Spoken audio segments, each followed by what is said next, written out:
not been a member of the NPT, but has conducted herself as though she were a member of the NPT. She's never proliferated beyond her borders, unlike some of her neighbors. And clearly, to me, this issue is about providing nuclear fuel for the purposes of creating energy, again, to move from fossil fuels and coal and oil and other dirtier products for the purpose of creating energy.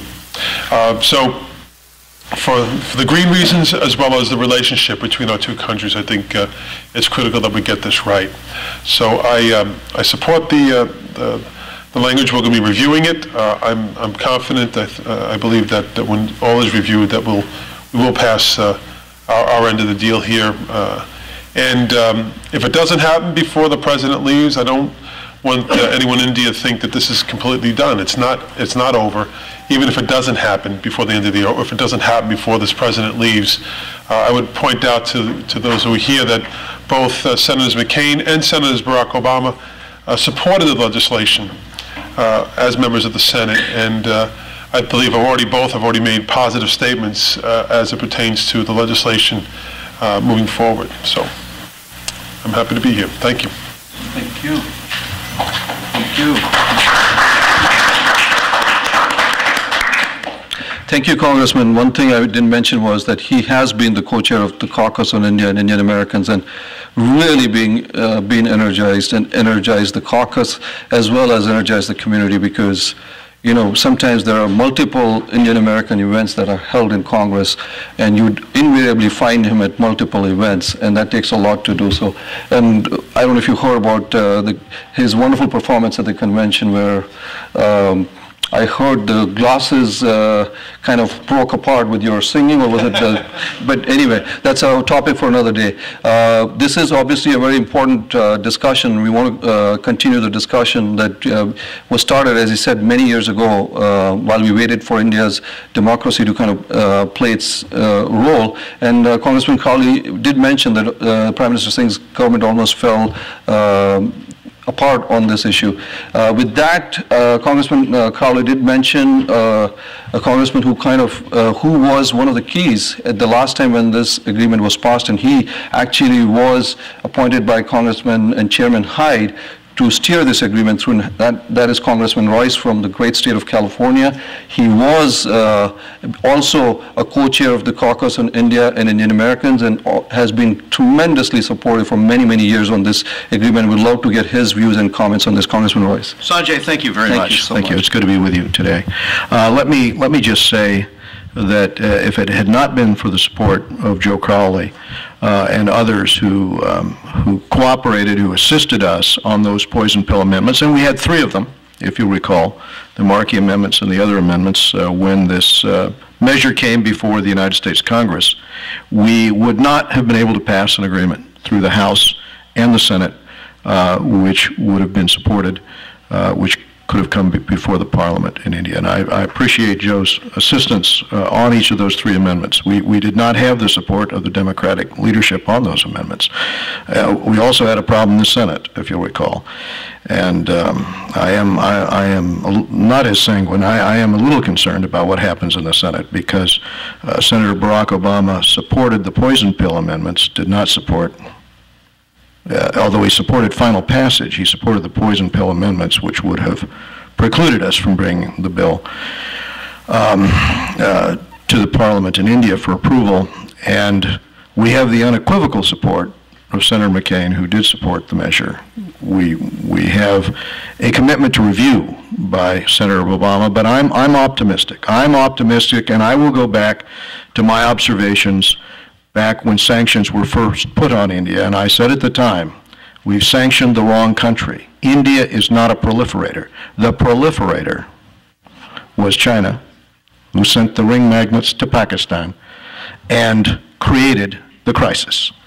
The proliferator was China. India has not been a proliferator, and because of that, and because of the desire to do something about the intractable problem, the difficult situation we're going to have with the economy in India. We have an economy that's growing at 8% per year, and to continue to do that, there is no way to keep up that momentum without nuclear energy. And the difficulty for India, and the difficulty for the entire world, is unless you're going to be part of the solution here, and you're going to cooperate and bring India into the tent and also give India the resources here to provide clean burning fuel instead of fossil fuels in order to generate this electricity, then we have a conundrum because of what is happening environmentally with coal and with other types of energy. We are talking about a project here which is a $100 billion project potentially, and a project in which, frankly, the United States and other countries have expertise to work with India, to assist India in order to create this technology which will keep that economy growing potentially at 8% plus per year. The fact that we have Mohammed al-Bayadr, the fact that we have 45 countries in the nuclear supplier group, the fact, that the IAEA approves this agreement. Now, none of this was easy, I must add, because over the last months, we've had a lot of engagement from our Secretary of State, some from our President, on trying to move this process forward with the international community. But now we've gotten to the point where the 1, 2, 3 agreement, there's only one thing standing in the way, and that is the approval that we must give here in the United States Congress. And my hope is that we can build enough momentum. We have taken this relationship a very long way, from trade and investment issues today that we have with India that we didn't have back when I came to Congress, certainly to defense and anti-terrorism cooperation. But frankly, this is vital to the relationship that the United States has with India. Getting this done is key. And I would also just make the observation that India, I think today, views the United States as a reliable, dependable partner.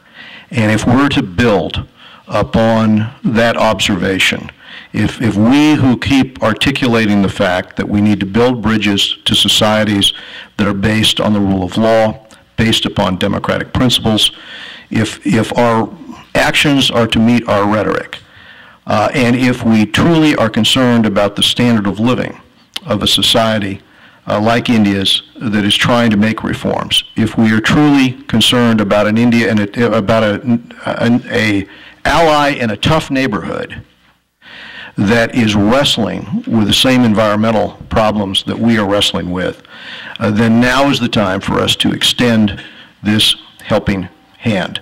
And so I think I'm proud that the agreement is completed, but I'm not going to be satisfied until we achieve passage. And I would suggest now is the time. We've got several weeks left, and then there's the possibility also of coming back into session.